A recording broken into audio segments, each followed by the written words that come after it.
This is a podcast by Householders Options to Protect the Environment, Hope Australia. We are a community environmental education and capacity building organisation based in Toowoomba, southeast Queensland, Australia. This is a podcast in the series Eco-Social Work in Australia. It was produced for Hope Australia in Toowoomba, Queensland, on and adjacent to the traditional lands of the Djarrawa, Giabal, Yugara and Waka Waka peoples. Hope pays respect to the past, present and emerging leaders of all First Nations people in this country and acknowledges the unique contribution that their cultures make to contemporary Australia. Hello, my name is Andrew Nicholson and I'm the producer of the Eco-Social Work in Australia podcast series. The experience of the use of love and a love ethic within eco-social work practice has already been introduced by a previous guest in this series. Because these topics have been garnering considerable interest within the eco-social turn over the last few years, I wanted to seek out further professional perspectives on the use of love by other leading eco-social work thinkers.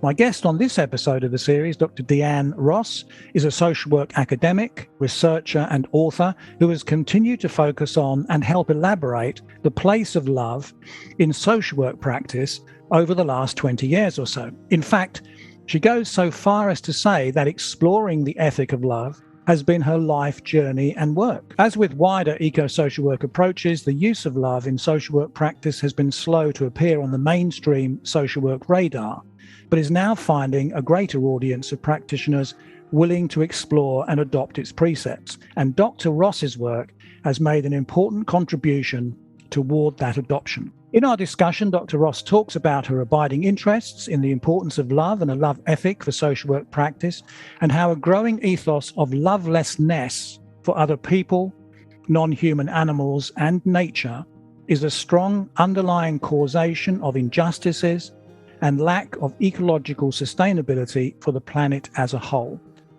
The social work profession has an important contribution to make in helping right some of these wrongs, and we discuss the particular benefits that love-based approaches can bring to this important task.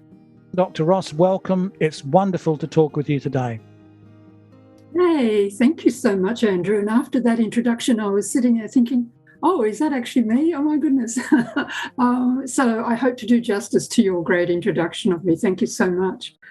Let's start the conversation by you just introducing yourself more fully. Give us some of the highlights of your very extensive professional history. Also, some insight into how your abiding interest in the social work use of love and a love ethic developed.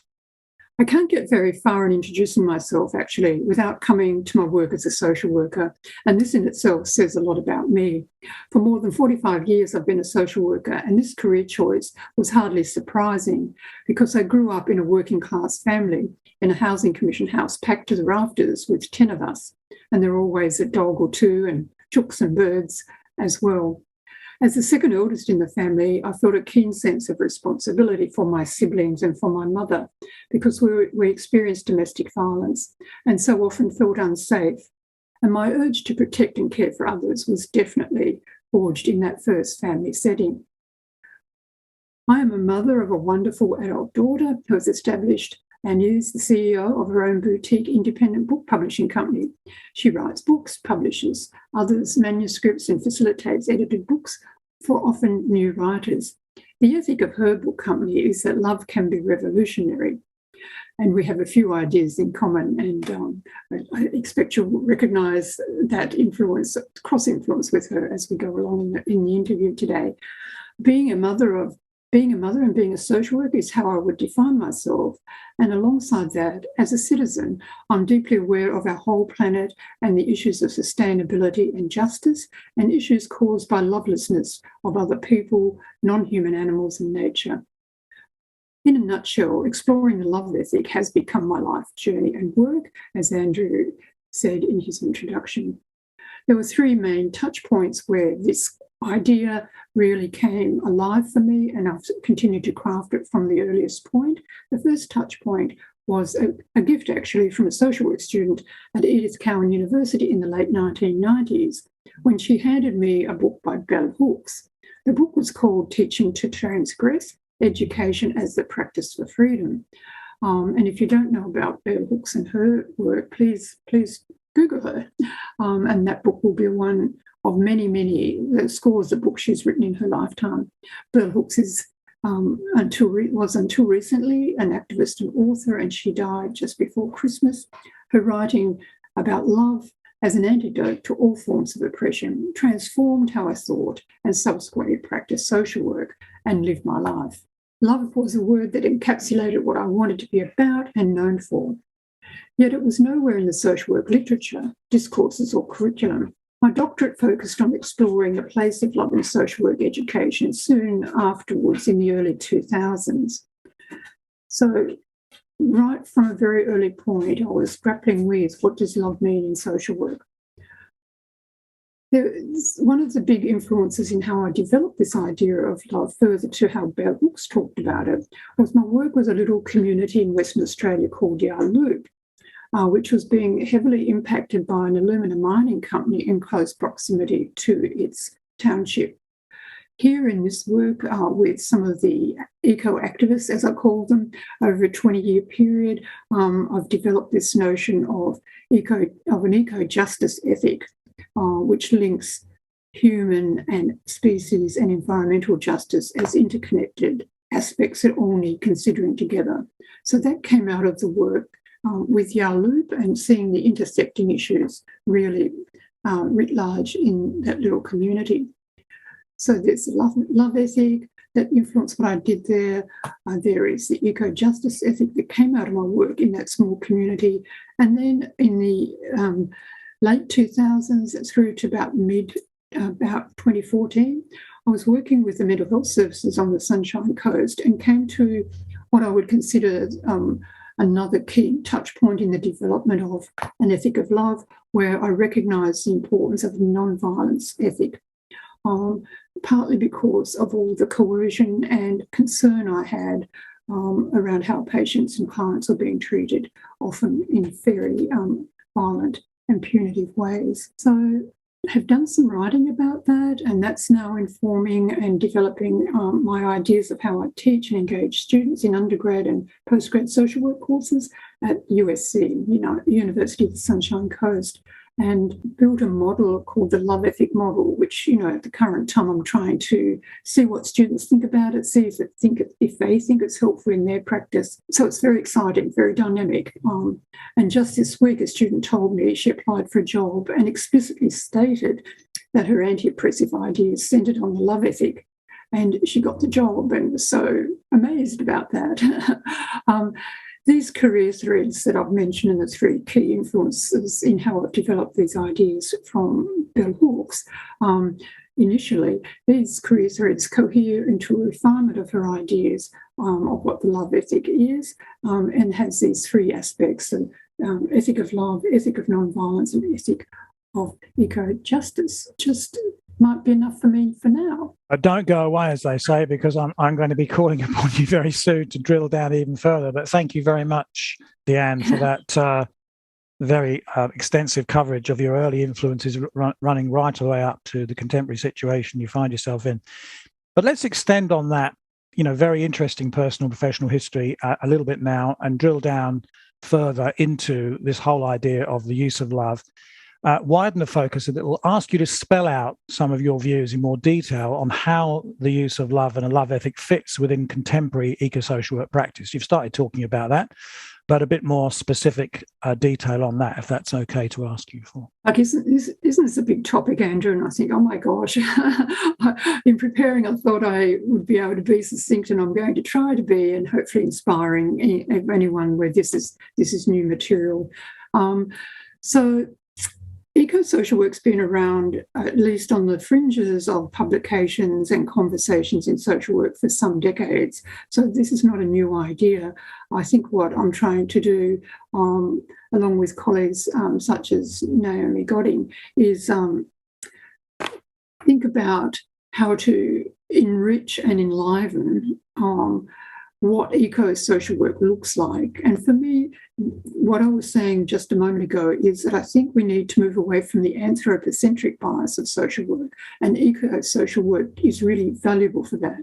So the anthropocentric bias is the focus on people, human beings, and we understand why that is so, and we understand why social justice, therefore, is one of the big values for social work as a profession, not only in Australia but internationally.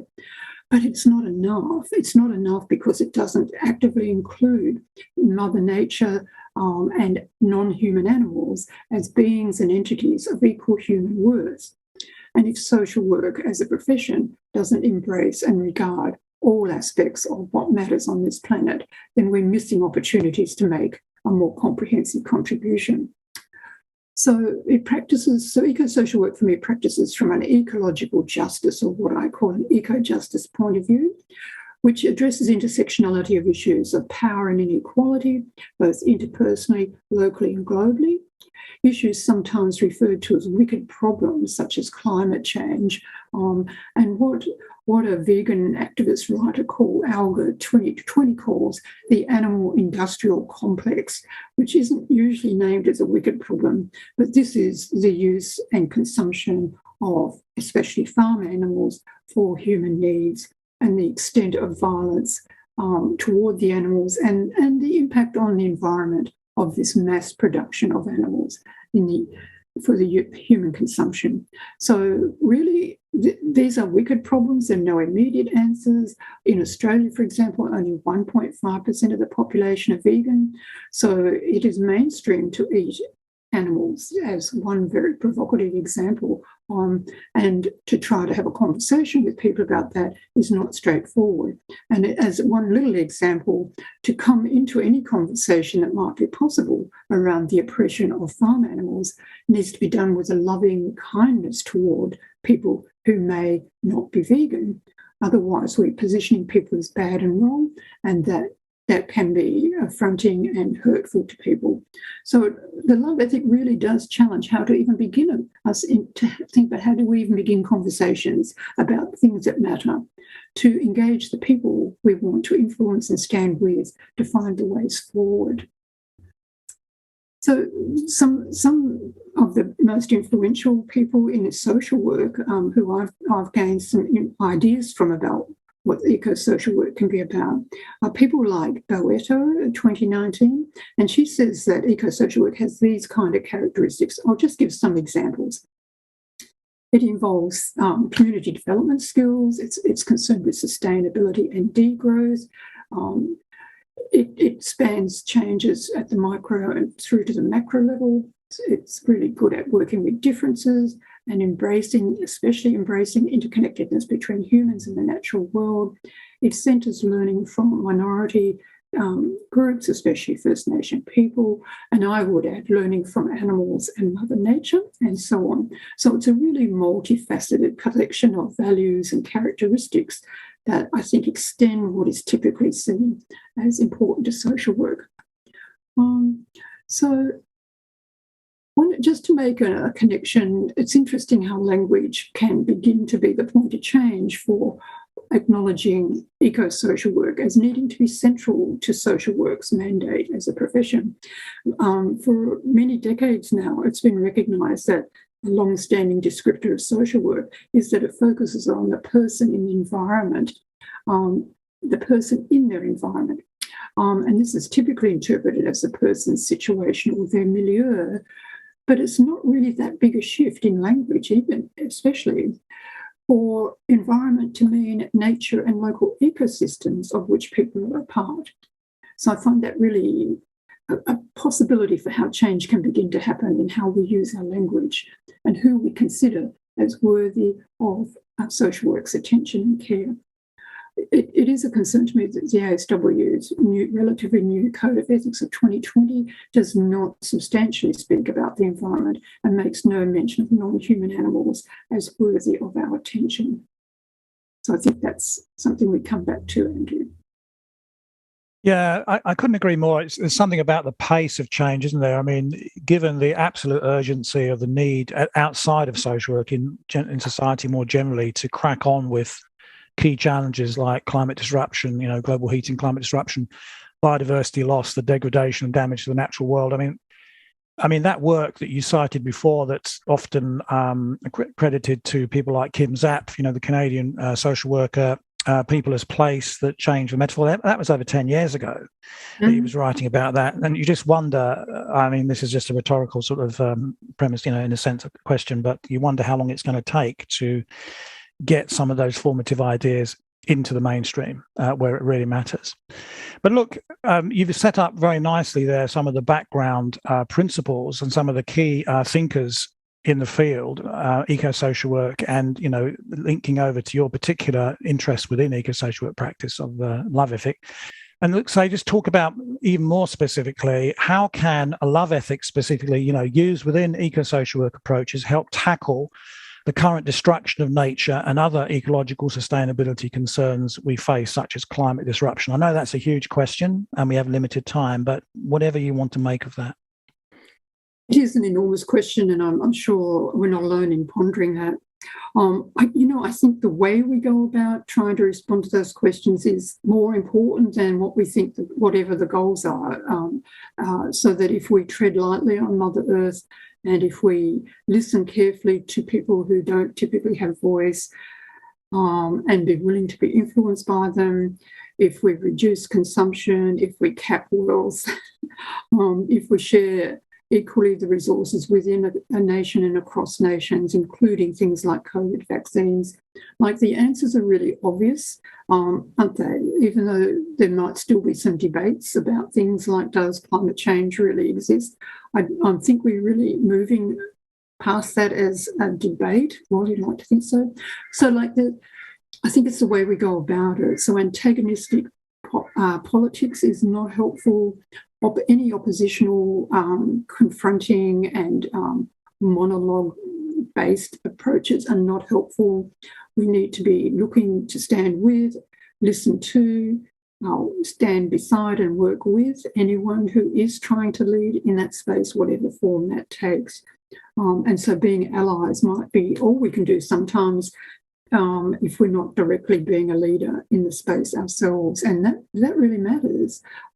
So one of the examples I thought might be helpful, which speaks to how I'm trying to enact that at the moment, which not surprisingly is through my writing and teaching, is that in my place where I'm working at the moment, there is no dedication in the curriculum except where I teach in the subjects to talk about eco-social work and expand on what is the concern of social work and how to do it. But at least there in those spaces, in an accredited social work program, we have these ideas being talked about and students being assessed for grappling with the ideas. And as we saw before, students already started to integrate ideas of love and non-violence into how they represent themselves going forward into the workplace. So the example that I wanted to talk about is how I'm doing that in the social work curriculum, specifically by just bringing the ideas in, doing my own writing, sharing my writing with people, encouraging people to talk about their appreciation of nature and animals. And this is kind of moving us from what is recognised as typically a sociological imagination as a really key capacity for social workers into an ecological imagination capacity. This is Thomas Shaw 2014's idea. And so what I'm hoping is that getting familiar and hearing the words, doing some assessment around it, and starting to think a little bit broader in what social work is, will open up the opportunities for students when they ask as graduates what's happening to this person or what's happening to this community. They might then add a little bit more, and what's happening to the local ecosystem and what's happening to the animals. And this will simultaneously start the recognition of, and at least resist the movement toward, or the anthropocentric nature of social work. And I just see real parallels here also with the work that social work, which is predominantly a white profession in Australia, needs to do around decolonising ourselves around issues of race. So I think there are some really deep-set mainstream values that get reflected in social work's code of ethics and in curriculum but the change is happening. And, social students at USC are learning about eco-social work and love as part of what they need to carry forward when they graduate. So it's something, and if we all do a little bit, it's really important. So perhaps that's enough for now. I'm not sure if I've done a justice to that big question, though. Yeah, no, well, we've nibbled at it. I mean, it would take several podcasts, probably a whole series, to answer it effectively. But no, I think that's very inspiring, and uplifting. We do what we can, and come at it from different angles. So, thank you for that. And let's just move on. I suppose stay with, this whole question around the rationale of why social work needs to be involved in eco-social work approaches, using the love ethic or, other sort of, I suppose, approaches within eco-social work turn. I ask this sort of rhetorical question, provocative question in the best sense of the word, just as another way, a way of actually approaching the importance of why eco-social work and love ethic needs to be incorporated into the profession. But this is the so what question. And you've already started answering this, but let's just put it to you. Question 3. Why should the mainstream social work profession be involved with the use of a love ethic and the eco-social work concerns or the eco-social concerns we've been discussing so far? Why should it bother? Yeah, it seems like a strange question to be asking. I think our integrity and our relevance as a profession, so it's about ethics, it's about our integrity and relevance as a profession for helping to find a way forward through the wicked problems of this time. So because we're a profession that explicitly stands on social justice goals and principles, and we've therefore already got a really developed ethical sensibility about matters of fairness and how oppression undermines not only fairness but well-being and sustainability. Not that sustainability is a familiar word in social work, but it really does fit well ethically, I believe. The ethical shift can start with a change of language, and I was flagging this before, and people like Ryan, 2011, writes in his book that he actually has an appendix at the end of his book that shows how the code of ethics can be written slightly differently to become inclusive of other beings. And so what he does is he identifies the word individual as referring to humans and non-humans and nature. So for every value and principle that he identifies, he just places this sense of it referring to all who may be relevant for. And I think that is not a hard ethical shift, intellectual shift, or emotional shift for people. And I think people already in their practice have at least a background awareness of the impact of an under-resourced community on what's happening with the family that they're working with, or what's happening to the pets in the family when a family is really poor and struggling to feed their children. I think it's just within our fingertips and just within a moment's extra thought in a situation to include those concerns in our family assessments and forward plans with whomever we're working with. So it's close to already being at a change point. And we're located in so many places and with so many types of situations and people and animals and nature that we already align, I think, ethically with the environment movement, animal liberation struggles, and all types of social justice. Once our language is more inclusive, we'll see ways to be of service in a multidimensional way, no matter where we work. And so I think it is something that is doable, and I think it will be a revolutionary shift in social work that we can't afford ethically to not grab. The moment is now. If social work really wants to be relevant to the big issues of our time, especially in the Sustainable Development Goals, which we hardly figure as a professional group as having something to contribute there. Well, thank you, Dyann, for giving such an uncompromising answer to that perhaps obvious but nonetheless relevant question, which at present it seems that we need to keep on asking and answering. But thank you again. And now, as we move through towards the end of this interview, I want to shift the focus toward the future. Of course, we can't predict the future with total accuracy, but we can certainly envision a preferred future. And I ask each of my guests around about this point in the interview to offer some suggestions on what such a preferred future could or should hold for eco-social work practice from their perspective. So the specific question becomes, what could or should the short to mid-term future, say the next 2 to 10 years, hold for eco-social work interventions, including the use of the love ethic within mainstream Australian social work practice? All right, there we go. These are just such big questions. Hey, and thank you so much for asking that. So what the first thing, which isn't what I was prepared really to say, is that I think we need to think of ourselves not as social workers, and this is what I'm really trying to grapple with, but as a citizen on the planet, because it gives us this belonging space that is multidimensional, whereas sitting within a particular role or identity is not as perhaps as multidimensional. So as the citizen of the planet, who is a social worker, rather than a social worker who then tacks on being a citizen, I'm just so glad to nevertheless be standing within the social work profession and contributing in little ways that I can to making eco-social work the main mindset and ethical sensibility whenever we think of social work. Then I think we can truly make incredible contributions.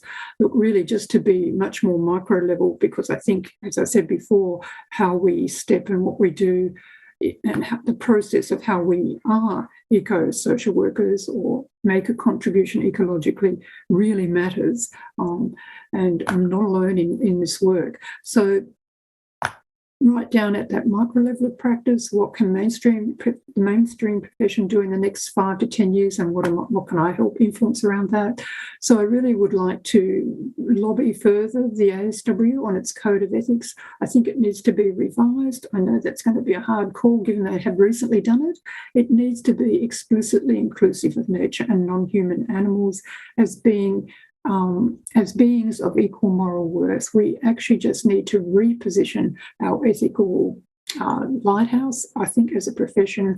And then when we're all beings and entities of equal moral worth, including here not only sentient beings, but non-sentient beings as well, then all beings, all entities will be worthy of social work's attention.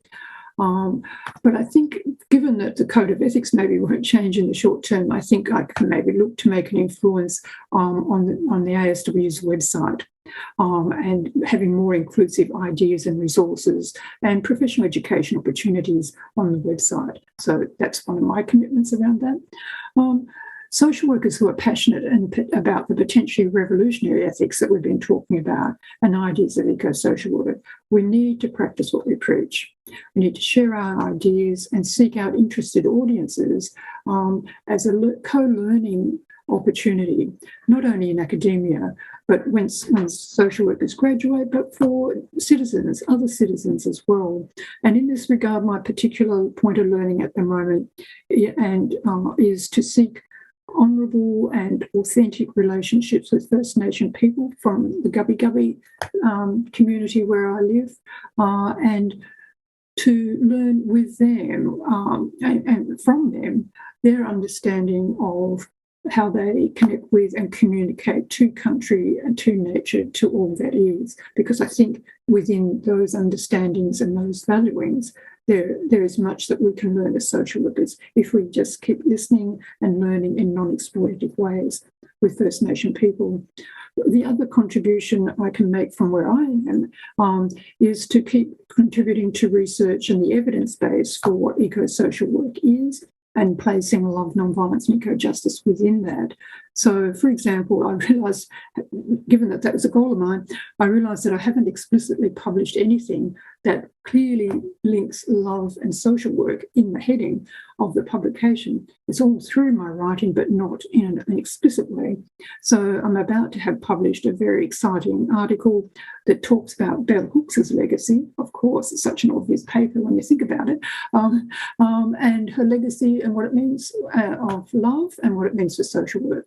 And that's the first of several papers I'm going to write that place love, eco-justice and non-violence right there in the middle of discourses and publications about social work. The other thing I'm really interested in doing in terms of enabling the bringing of eco-social work into mainstream social work is within my workplace at USC to set up a research group and to more explicitly offer to be a high degree supervisor for anyone who wants to do any research in the area of love and social work. What is really interesting to me about that is I think for people to know what that's about, I need to talk about issues of violence. For example, I need to talk about interpersonal violence to be researched to show the potentiality of love to respond to interpersonal violence. So just how to begin the conversation to be recognised for what that area of scholarship can contribute to the wicked problems of the world, especially interpersonal and interspecies violence and environmental degradation, is part of what I'm trying to figure at the moment. And I do take lots of inspiration from people like Godden, who I've mentioned before, who's done some really beautiful work, and I believe you've had her in your podcast series already, of really thinking through and acting with this idea of love, ethic of love, and what it means from an eco-justice point of view. So I really am inspired by her work. So seeking people out, and that you sought me out, we're having this conversation, all of this kind of bodes well for me in terms of what social work will look like in 5 to 10 years' time. And trying to summarise that would be impossible, but one theme I take out of that is the need for the profession to expand its scope in general terms. I mean, whether that be around its ethical scope, whether that be around its incorporation of First Nations insights, culture, and aspects, whether that be, you didn't actually specifically say multidisciplinary collaboration, but I think that seems to be the counterpart of tackling complex, wicked, interrelated problems. We need a multidisciplinary perspective onto these issues, and we need to collaborate with allied and aligned fields. Interestingly, several previous guests in this podcast series have pointed to the importance for social work as a profession to be more widely engaged with other professional fields, to have a seat at the multi or interdisciplinary table, as it were. Personally, I find it fascinating to see how other disciplines and professional fields frame some of the challenges we're dealing with as social workers and the potential solutions they may be able to offer. My particular interest has been with the fields of psychology and philosophy in recent years, and I must say, as I've encountered the love ethic framework very recently indeed for me, there are identifiable elements coming, at least in my view, from humanist traditions, the philosophy of human relationships, and deep ecology, amongst other areas of inquiry. That love ethic concept of lovelessness you've mentioned is a case in point for me. To my mind, it has considerable resonance with recent ideas coming out of psychoanalytic research, where concepts such as the culture of uncare and disavowal are being put forward to help explain possible psychological mechanisms underlying the climate crisis and possible ways to overcome such mental and behavioural drivers of that problem. So in the interest of supporting that valuation of an interdisciplinary stance within eco-social work practice, I'll include some links to a few of those psychology research resources which have interested me during the last few years. And after that little side trip down interdisciplinary alley, let's come back to you, Dyann. That's a nice cross connection. There's a really nice one as well that I am fostering at the moment with biologists and chemists of all people. And they're looking at seaweed and how to use seaweed, find out what types of seaweed will absorb pollution from the runoff from sewage treatment plants in the Moreton Bay area, which is adjacent to Brisbane City here in Queensland, to look at the pollution that's causing major issues in Moreton Bay and how certain seaweed can be cultivated to absorb that. Isn't that interesting? I think, well, who would have thought that I would have something in common with biologists and chemists? But absolutely, this is about sustainability of major polluting industries that we're all rather dependent on in Australia. What a lovely example of the value of interdisciplinary collaboration that we've just been talking about. as per some of those authors that you quoted earlier in the interview, Heather Boeto's work and others, pointing to some of the principles of eco-social work turn, which is holism and interdependence. There's nothing unusual about this at all. It's the sort of bread and butter that we should be getting our hands on as social workers in this new expanded remit that we're talking about here. Absolutely. Well, look, Dyann, coming to the end of this really fantastic interview and conversation about eco-social work and the love ethic term within it, based on that idea that people tend to remember the first and last things they actually hear in a presentation, sort of memory sort of starts to fade, doesn't it, at whatever age? But so could you, this is the sort of take-home message question here, could you just summarize for the dear listeners in podcast land or cyberspace, some of the actual key themes that you've been talking about today, or just, a take-home message, a couple of sentences, or a key concept you think would help sort of then bracket these ideas and take them away to digest after finishing the podcast? My, yes. And I'm really aware that all sorts of different types of people are listening to this, and, it's really grand to have this space to reach out to people. I was listening to how you were saying that, and I think, gosh, I think love matters. I know love matters. Through my life, I've seen it matter in all sorts of ways with all sorts of people and animals and nature. It is healing, it is sustaining, it is life-giving. And if justice matters to us all, and I believe it does, then love needs to matter as well. What we mean by love can be whatever we all seek to mean by it. And really, so what I think, how like in a complex situation, that these words matter to us at an individual, embodied, situated level as people, individual bodies, in a bigger social and ecological context, is what we can reference back to. Does love matter to me? Yes. Does justice matter to me? What does it look like to me? Am I returning back to the world the love and justice I wish to be treated with? So this idea that our micro everyday actions and the ideas that influence our actions really matter, really, really matter, especially when war's happening on the planet. We need to be more loving, more non-violent, more just in the interactions we have with people, so we don't add to a increasing energy of violence across the planet. So the idea that I like, that challenges me every day, is that willingness on my part to keep learning and pivoting, this idea of pivoting from whenever I'm unloving or uncaring and unjust toward someone or something, to pivot back towards love, non-violence and justice in its various forms. And to not then be hard on myself, but to take responsibility for my actions and place in the world, so that I am lining up with all the millions of other people who are doing exactly the same thing. And so the cumulative effect is more loving, kind, just actions from more people. And that will matter in so many ways we can't imagine it. Yeah? So that's what I would say. Right, fantastic place to live. I mean, look, part of me is tempted to, not make a trivial comment here, but also, just thinking about some old songs, the Beatles song "All You Need Is Love," which would not be doing justice to what you said. But I mean, because what you're talking about, but seriously, is some of the absolutely fundamental principles to living a good life, a fair, just, compassionate life for ourselves, our clients, our societies. And by societies, I'm also including both humans and other than humans in terms of that idea of extending the scope. Seems that, love has that capacity. And I remember, looking at some of the graphics in your book, the cycles, the holistic interrelated cycles, it just almost lends itself, love and compassion to that. There's something spherical about it. I don't know. It's coming to me as a sort of a sense.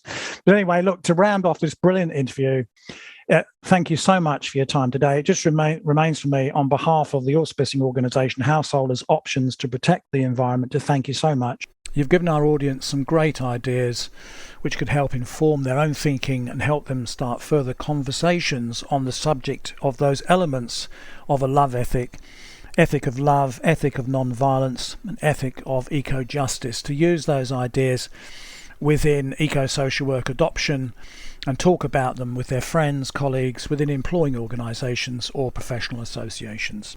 So thank you one last time, Dyann.